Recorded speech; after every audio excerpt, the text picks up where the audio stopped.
I'm Steve Dangle, and you're listening to Stick to the Pod. Hello and welcome back to another episode of Stick to the Pod. We're into episode 43. We've just had two amazing cup finals in the north. But first of all, we'll get the league action out of the way before we delve into the action in both North 1 and North 2 cup finals. So as we do every week now, we'll start in Division 2 and just the one league game going ahead in the Ladler Conference. It was a win for the Sheffield Titans. It didn't have much outcome on the standings in the league so far. No teams have changed place, but it was on the Saturday the 22nd of February. It was the Sheffield Titans hosting the Bradford Bulldogs, and it's the Titans out shooting the Bulldogs 52 to 30, with the Bulldogs taking 31 minutes and penalties, and the Sheffield Titans running out 8 to 6 victors in this one. Bradford's goal scorers then 2 for Harrison, 2 for Hathaway, with Williams and Massey on the score sheet. And for the Sheffield Titans, it's Thulborn, Hage Illingworth, Swaffield with a hat-trick, and Roebuck with the hat-trick. We'll move over into Division 1 just quickly, and we'll see what's been happening in the Morley Conference, because there was just a few more games in the league. I think it was a grand total of 4 games. Just let me get the sheet loaded up. And that's correct, yeah, just the 4 league games in the Morley. All games that I believe were rearranged from Snow Day, that snowy day, that snowy Sunday, just a few weeks back. And it's the Deeside Dragons who are in action on the Saturday against local rivals Widnes Wild. So it is a big derby game. And the Deeside Dragons defence go AWOL again, but they do manage to get the massive 3 points in a 9-8 victory over their rivals. They outshoot the Widnes Wild 54 to 32 in that 9-8 victory. Alston, James, Hayde, McClellan, Barlow with 2, Hopkins and Massey all on the score sheet for the Widnes Wild, who score 8 and come out on the wrong side of the scoreline.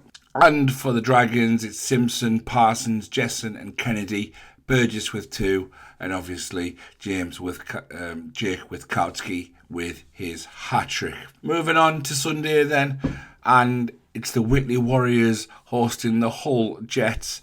A bit of a turbulent week or so for the Warriors with the off-ice nonsense going on, with stuff online, and then other things going on as well that should never happen in sport. The Warriors do take the victory 3-1. The shots were even at 29 apiece. Daintiff on the score sheet for Hull, and it's Holland with 2 and Harley for the Warriors. The Nottingham Lions condemned the Widnes Wild to a 0-point weekend in their chase for the final playoff spot, but that win for the Lions does confirm their place in this year's playoffs. The Lions coming out 6-2 victors, with outshooting their opponents 41 to 22. Macy and Hayde on the score sheet for the Widnes Wild, but Birchnell, Somerton, Rushby, them 3 at it again. Venus and the ever-present Alice Padalek with 2. The final league game of the weekend was down at Hobbs Moat Road in Solihull, and a very, very short bench Deeside Dragons, ravaged by illness, and they go into Solihull conceding another 6 goals. However, coming out on the victorious side with an overtime win, conceding 15 goals this weekend, getting 2 wins, collecting 5 points. It's a hell of a weekend for the Deeside Dragons. They beat the absolute rampaging Solihull Barons. I think it was 13 games on the bounce that they had won, 12, 13 games on the bounce. And they've ended that streak on Barons home ice, taking the game in overtime, coming out 7-6 victors. The Barons outshooting their visitors 56 to 47. Quite a few penalties in this one as well, with the Barons taking 22 and the Deeside Dragons 28. Anderton and Race on the score sheet for the Barons, with both Otterson and Webb both getting 2 each. For the Dragons, it's Fadeyevs, Simpson, King and Kennedy, and obviously the standard weekly hat-trick for Jake Witkowski. So that does pretty much cover the league action of the weekend. As obviously we know, this weekend is booked in for a cup final weekend where no other teams are meant to play, but obviously due to various reasons such as snow, they had to rearrange some fixtures which took place. We won't look at the ladle table. As I said, nothing really happened in the ladle division-wise, table-wise, but since we had 4 big league games, we'll take a quick look into the Morley table before we head over and have a look at the Ladler Cup final. So many of these teams didn't play this weekend. The Billingham Stars didn't play, the Blackburn Hawks didn't play. They both are first and second, but the league table is starting to take some shape now. I think there's every team barring one has played 30 games or more. The Warriors still on 28.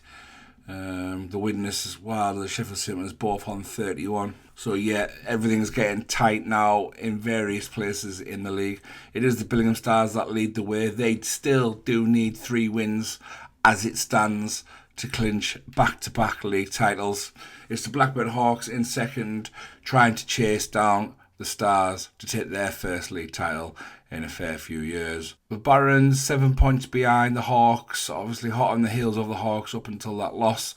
Do pick up the extra point last weekend, but probably now we have to concede that second spot because the third is definitely theirs. We're back in fourth by a good 12 points is the Hull Jets, closely followed, sorry it isn't, it's the Deeside Dragons, and then it's closely followed by the Hull Jets, who are just 4 points behind the Dragons.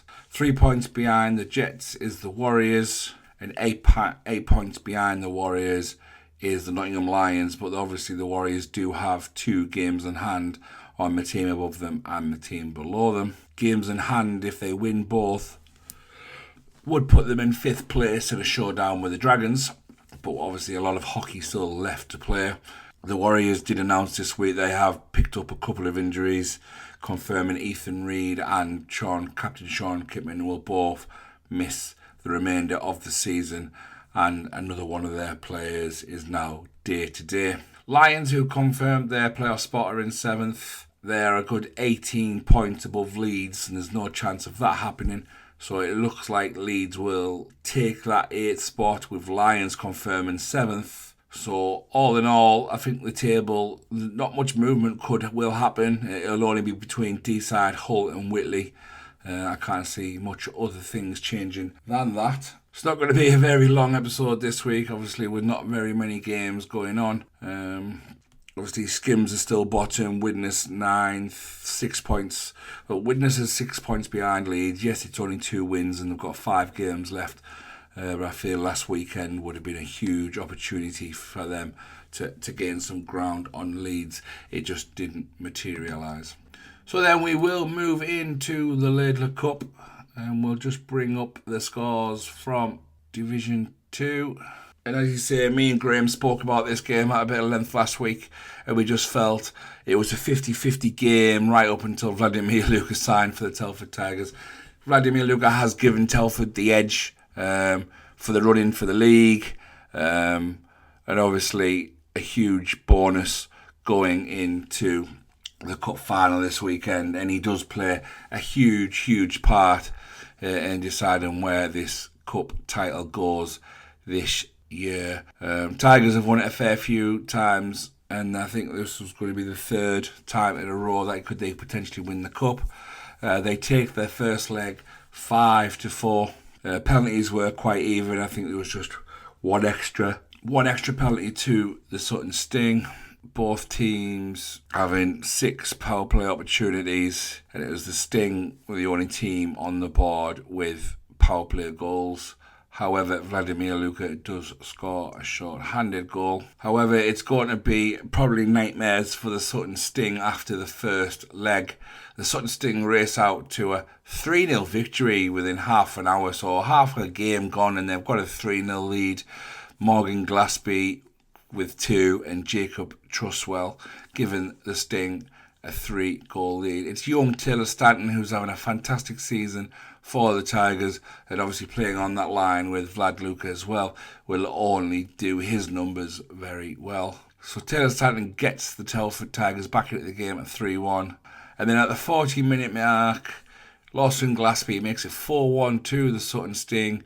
And you're probably thinking, that is it now. The Sting are in the driving seat and they could be bringing a comfy and healthy lead back to Sheffield for leg 2. But it wasn't to be for the Sutton Sting. Vladimir Luka takes over in the third period. He gets goals number 6 and 7 in this cup. Bearing in mind that he only played his first games for the Telford Tigers in the semi-finals against the Billingham Buccaneers. I say he scores goals number 6 and 7 with Callum Griffin and Taylor Stanton also on the score sheet for Telford. So it's the Telford Tigers who blow the Sting away in the third period with a 4-goal demolition of Sutton Sting with no reply from the Sting either. So a 4-goal period for the Sting, giving the Tigers, giving the Telford Tigers a 5-4 victory heading back in to Sheffield. Now the question was how were Telford Tigers going to travel on the Sunday? It was a 12 o'clock face-off. Yeah, it was a 12 o'clock face-off in Sheffield. So you kind of thought that might give the Sting a bit of an advantage. And it did, to a point where Cameron Akers puts the Sting 1-0 up and evens the tie on aggregate. But a goal from Liam Bartholomew again puts the Tigers back in the lead.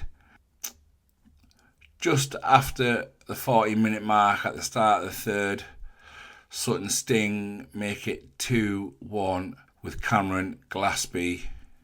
And then, as the previous night, the Telford Tigers go on to dominate the third period. And Paul Davies, Taylor Stanton and Vladimir Luka pull the Tigers away from the Sting, confirming another cup title for Telford Tigers too. Unlike the previous night, it was the power play that you could say let down the Sutton Sting, having 4 opportunities and didn't score once. And for the Tigers having 3 opportunities, they get themselves an important power play goal at the time of the game. It's Paul Davies who gets an equalising goal in the 42nd minute, just a minute after Cameron Gillespie puts the Sting 2-1 up, and then they go and concede on the power play. So a really, really bad penalty to take and a bad time to concede, which could have just been the difference. But it wasn't to be for the Sutton Sting. It's also close yet again for those. And the Telford Tigers continue their dominance in the cup competition. These two will now battle it out for a league title. Still plenty to play for. Both teams are locked on equal points in the league. Both teams played 23 games. Both teams got 22 wins. Both teams got 66 points. Just the thing that's separating them most is a very healthy goal difference in the Telford Tigers' favour, scoring 199 goals and conceding just 49, whereas the Sting have only scored 144 goals and conceding 38. So a much better defensive record than the Tigers, but just don't have the firepower that the Tigers have. Moving over into the Morley Cup final then. And after last year, I think a lot of eyes were on this trophy, on this cup final. And was it going to be more heartache for the Billingham Stars? This was their 3rd final in a row. They were so cruelly robbed 2 years ago by 2 horrific decisions on ice by the men in stripes at the time. 1, a goal that was given that never crossed the line. And 2, the equalising goal with just 27 seconds left in the game, scored with too many men on the ice, and it just wasn't meant to be, as the Solway Sharks went on for the clean sweep and finally won all 3 trophies that year. Well, you could say 4 trophies because they went on to win nationals that year as well. And that was the last we've seen of the Solway Sharks. We move into 2024 and into the Billingham Stars flying at the top of the league, being chased by a great Blackburn Hawks team. And it was the Blackburn Hawks who brought the fire in last year's final in Leg 1. It was that Adam Barnshaw. I'd never seen anything like it. He was just out of this world, completely unplayable. Can see why he was a game winner at National League level. And he absolutely destroyed the Billingham Stars on that night. Everything he touched just turned to gold. Unbelievable performance from Adam Barnes back in 2024 Cup Final. But this year was going to be different. Everyone knew the Stars had learned from the last year. They were hoping that they'd got rid of last year's bad luck as well, because it was a time of injuries for the Stars. Losing Roland Scrittans, losing, I think Shuggy Galloway got injured, Ian Brown broke a bone as well, so it was just a real bad time for the Stars at this point last year. So a lot of talk would be how the Stars would go into this game and how good the Hawks were this year. Like I say, I think I mentioned on the podcast last week that the Hawks have got over 1,000 games in the National League in that roster. 1,000 games up at the higher level, which is just extraordinary, and it tells you the type of roster the Blackburn Hawks have. And it kind of gives you the size of the challenge that the Stars faced. Many people wrote off the Stars this year, losing Tom Brown and not having the extra defenceman in Patrick Grigors as well, due to the import rule changing, and a lot of people ruled out the Stars for that very reason. But it's been an absolute stellar year for the Stars, so you're dominant in every aspect of the game, whether it's scoring goals, stopping goals, power plays, penalty kills. They have just been a force to be reckoned with. So Leg 1 was in Blackburn on the Saturday night. It was the Division's 2 best teams ready to go head to head. It wasn't going to be one of those games where you could sit and relax. The atmosphere and the crowd in the arena was fantastic. I think it was just over 1,000 announced in Blackburn. Easy a 200 plus travelling contingent from the Billingham Stars, who brought their red wall. I don't know if you'd seen it on social media. The Blackburn Hawks were doing their yellow screens on their mobiles to try and create an atmosphere, trying to make the place yellow. The Stars got wind of it and brought the red wall, as it's now being called, and it was absolutely fantastic to see and fantastic to hear both sets of fans getting behind their teams. Into the game then, and it was a quick start for the Billingham Stars. Just 25 seconds in, and the puck falls to Chris Sykes, who is deadly in these situations, and he roofed one top corner past Ben Keddy's glove hand. Not a lot the young netminder could do, and it was just a great start for the Billingham Stars. Just 2.5 minutes later though, and it's 2-0 to the Billingham Stars, and it's Tommy Spraggan making it 2-0. But all the work actually comes from Ian Brown. Ian Brown goes in on a 2-on-1 with Tommy Spraggan. Ben Keddy knows Ian Brown's coming down on him. He's the goal scorer. He's the elite goal scorer. And he just bites too hard on Ian Brown, thinking Ian Brown would be taking the shot. And it was a very clever move by Ian, who just squares the puck into a gaping net to Tommy Spraggan, who makes it 2-0 after 2 minutes 59 seconds. Just 26 seconds later, and a bad bit of play from the Blackburn Hawks put Rollins Grittins through to make it 3-0. And it's the Star fans in absolute fantasy land, and the Hawks fans thinking this is just a complete roles reverse of the year before. At this stage, the Hawks had a decision to make with the netminder. In all fairness, he did nothing wrong at all. He was never going to stop those 3 shots. Not in a million months of Sundays. Not a chance on earth. He did nothing wrong. He hadn't had a chance to make a save. And I think the Hawks did the right thing by leaving young Ben Keddy in between the pipes, because later in the game he does come to reward them with some huge saves. At the 7-minute mark, it was James Riddick who makes it 3-1 to the Blackburn Hawks, and then at that moment it's very much game on, because I think if the Stars go on and make that 4-0, it could have been quite well a cricket score like it was the last time the two teams met. And not long after James Riddick makes it 3-1, Darren Sporforth makes it 3-2 at the 9-minute 17 mark. And that was it for the first period. It was a 3-2 for a period for the Billingham Stars. Obviously, they raced out to a 3-goal lead after just three and a half minutes. And then 2 goals within 2 minutes, getting the Hawks back into the tie. To start the third, on the 33rd minute, it was Ian Brown, and just 10 seconds later, it was Roland Gritton's making it 4-2 and then 5-2 to the Stars. And it would be 4-2 going into the third period. Sorry, 5-2 going into the third period. And you kind of wondered how this period would go. I mean, I think the Stars would be very much happy with a 5-2 lead, taking that sort of 3-goal cushion back into Billingham the next night. Would have probably been something that they would have looked at. And they kind of played like that in the third. They pretty much played shutdown hockey, knowing that the Hawks knew that the Hawks had to keep coming at them. But I think the Hawks were also clever as well, knowing that they didn't have to overcommit. They knew they would create 1 or 2 more chances to get back in the game, and then they could take it into Billingham. At least maybe 1 to 2 goals down. Barnes does get on the score sheet for them. He finally finds a little bit of freedom. And he actually gets a bit lucky with this one, bouncing it in off the back of Jacob Hammond, who had a stellar game in Blackburn. And it was 5-3 on the night to the Billingham Stars. It was a huge win. It was a great game. And everyone knew if second leg was going to be anything like the first, we were going to be in for a great, great game of hockey. And then I think on the whole, I think everyone was just excited. It was still game on, unlike the previous year, where the Stars trailed by 9 goals going into the second leg. This time they had the 2-goal lead. Could have been more. Ben Keddy was absolutely excellent, as was the Stars' penalty kill. They kept all 3 power players out. It was just a fantastic effort all round from both teams. So on the night, it was 5 goals on 37 shots for Ben Keddy.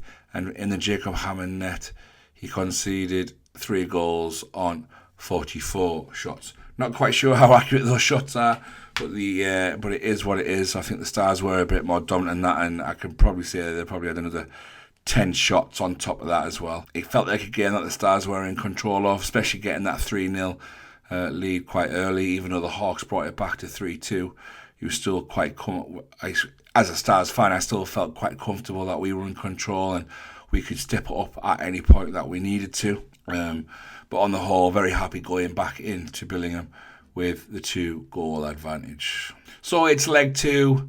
It's in the Billingham Forum, and the big question is the game going to head? Everyone saw the social media. 1 or 2 Blackburn fans, I think, were making the situation a lot worse than it actually was, putting a lot of fear into people to whether the game was going to go ahead. I had no doubt it was going to go ahead. I heard the arena that went down on Monday. I heard the issue was actually fixed Wednesday night, Thursday morning, and it was just a case of the ice being left to freeze, hence why all the sessions were cancelled, hence why there was statements coming out from Deeside letting their customers know that there was no public skating, and pretty much why there was no statement from the Billingham Stars, because there wasn't going to need to be one. We knew the game was going to go ahead. It was just letting the water actually freeze as it needs to for us to play ice hockey. So yeah, it's been a funny old week on the socials. A lot of messages getting sent in to myself, asking me what's going on, onto various social media accounts of the Stars, asking what's going on, is the game going ahead. Quite funny that these were just being ignored because there was nothing to be said. They were obviously just reading things put out by Tees Active just to let their customers know that there was no ice skating sessions on. They were putting 2 and 2 together and getting completely worried. I mean, even one Blackburn fan got in the rink on Sunday, even though he wasn't meant to be in there, and took a photo of the ice pad, stuck it out on social media, and put more fear into all the fans that were travelling, even though he had no clue that there was no ice cut took place on that ice pad at the time. It was just being flooded, so it could refreeze, and then an ice cut before the game. So again, just people trying to stir the pot, putting the fear of life into people, and I don't know, maybe trying to gain an advantage of having the game called off, say as you will. Anyway, the game was on, the ice was fine, and it was a hell of a game from start to finish. I've seen great comments from both sets of fans since the week of the game, saying how great the game was. A lot of Blackburn fans said they don't even feel like they've lost because they played that well in the games over both legs, which they did. We'll get on to the final score because obviously there's a lot of contention in that. Officially, the final score was 5-4 to the Blackburn Hawks, but I think if we've all watched the highlights, we've all clearly seen and how obvious it is that the lineswoman made a horrific mistake calling out Chris Sykes' goal for icing. And not to worry, it hasn't really cost the Stars too much, just their unbeaten home record this year. Still unbeaten at home in the league, but in all competitions, that is now sadly gone. To the game then, and just 3 minutes into the game, James Moss scores his first of the cup actually, assisted by Roland's grit hands, and that helped settle the Stars fans down and got rid of those early nerves. The Stars then go on to an early power play, Ethan Mayo for holding, and then the worst non-call I've seen in a while, with a player sat on top of captain Michael Elder, who was in control of the puck on the power play, literally sat on top of him. The easiest interference call you could have called all day long, and it's Jacob Lupwige pulling away, scoring a short-handed goal to make it 1-1. But as this game was, it went backwards and forwards all night long, and very quickly it was Ian Brown, the Stars' sharpshooter this year, who makes it 2-1 and rescores that 3-goal advantage on the 8th minute, and that's how the first period ended. It was 2-1 on the night. The Stars had a 3-goal advantage going into the third. However, the Blackburn Hawks did start the second period on a 5-on-3, and it didn't take long for Adam Barnes to find Andrew McKinney to make it 2-2 with a power play goal. 12 minutes later, and it would be the Stars' own power play that gets on the score sheet. This time it's Callum Wilkinson fed a great pass by Ian Brown, who was wide open in the Hawks' crease. 3-2 to the Stars, and the 3-goal lead on aggregate restored. And then again, as I just mentioned, this game went backwards and forwards all night long. Bit of a soft one for the Stars to concede this time round. Definitely one that Jacob would have wanted back. A shot from nowhere on the half wall. Aaron Davies gets it in with a big celebration, trying to G up his crowd and his team. 3-3 on the night, and the 2-goal advantage still in place for the Billingham Stars. But then just 3.5 minutes later, it's the first lead of the cup competition for the Hawks. They get a 4-3 lead on the night, reducing that aggregate score to just 1 goal on the power play. A big goal for the Hawks, who scramble in front of the net, and they go into the third period just requiring that 1 goal to tie things up on aggregate and maybe take it into overtime, or who knows, go on to get the winner. Into the third period we go, and it's a Bobby Streetley holding penalty that puts the Stars on the power play, and it's a huge power play goal and a fantastic snipe from Chris Sykes, which turns out to be the cup winning goal for the Billingham Stars. He makes it 4-4 on the night, the 2-goal advantage restored, and then a lot of nerves in the building. You could hear it in both sets of fans, who were fantastic all night long. The forum was packed out, well above its capacity. So I don't know anything will come of that. But yeah, there was 900 plus in on Sunday. It was fantastic to see. Both fans.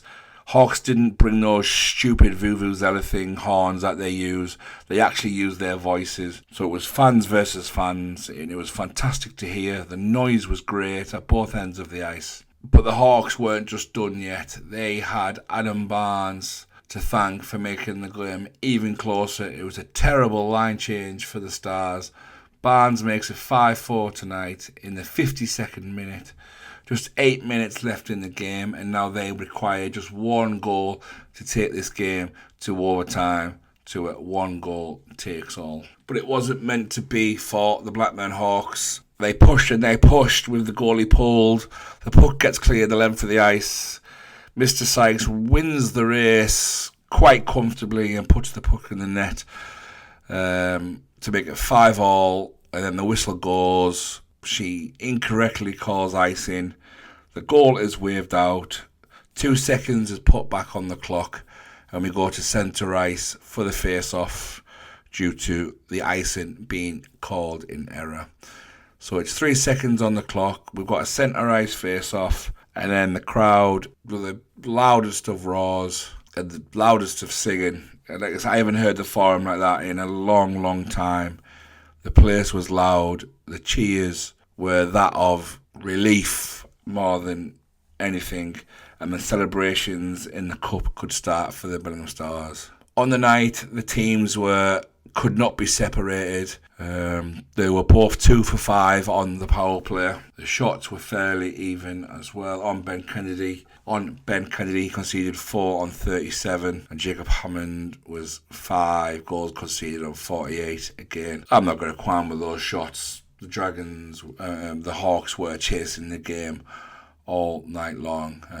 I know we've heard a lot about the depth of their scoring, and they play 3 to 4 lines. But on Saturday and Sunday, there was times where they shortened their bench right down to 2 lines.